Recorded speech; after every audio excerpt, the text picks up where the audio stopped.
Torque क्या होता है बच्चों? तो देखिए टॉर्क क्या है? टॉर्क एक फोर्स है, इसे आप मोमेंट ऑफ द फोर्स भी कह सकते हो। और ये किसके बराबर होता है? तो ये आपके फोर्स और परपेंडिकुलर डिस्टेंस के इक्वल होता है।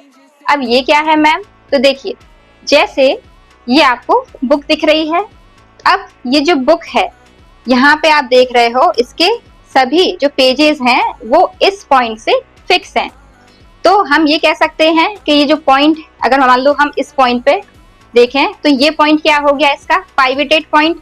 पाइवेटेड पॉइंट क्या होता है? वो फिक्स पॉइंट होता है जहां पर कोई भी ऑब्जेक्ट मूव तो नहीं करेगी, यहाँ से फिक्स है। ठीक।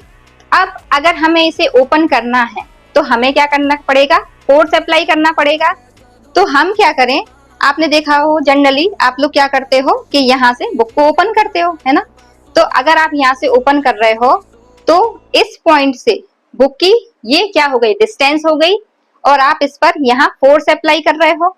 तो जैसे मैंने इसको ओपन किया तो आपने क्या देखा कि डिस्टेंस ये थी, और हमने जब इस पर फोर्स अप्लाई किया तो फोर्स डिस्टेंस के क्या था? परपेंडिकुलर। तो इसे हम क्या कहेंगे?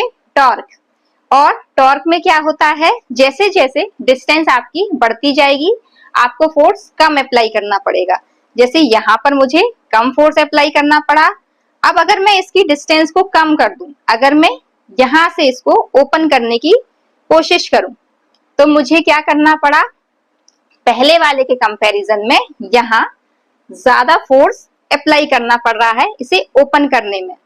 और अगर मैं इसे यहाँ से ओपन करने की कोशिश करूं तो मैं इसे ओपन ही नहीं कर पाऊंगी, क्योंकि यहाँ पे क्या है? ये फिक्स है और डिस्टेंस क्या है? बिल्कुल जीरो है, या फिर थोड़ी बहुत हम डिस्टेंस ले भी लें तो बिल्कुल ना के बराबर है। तो डिस्टेंस जैसे जैसे बढ़ती जाएगी वैसे वैसे क्या होगा? हमें फोर्स कम अप्लाई करना पड़ेगा।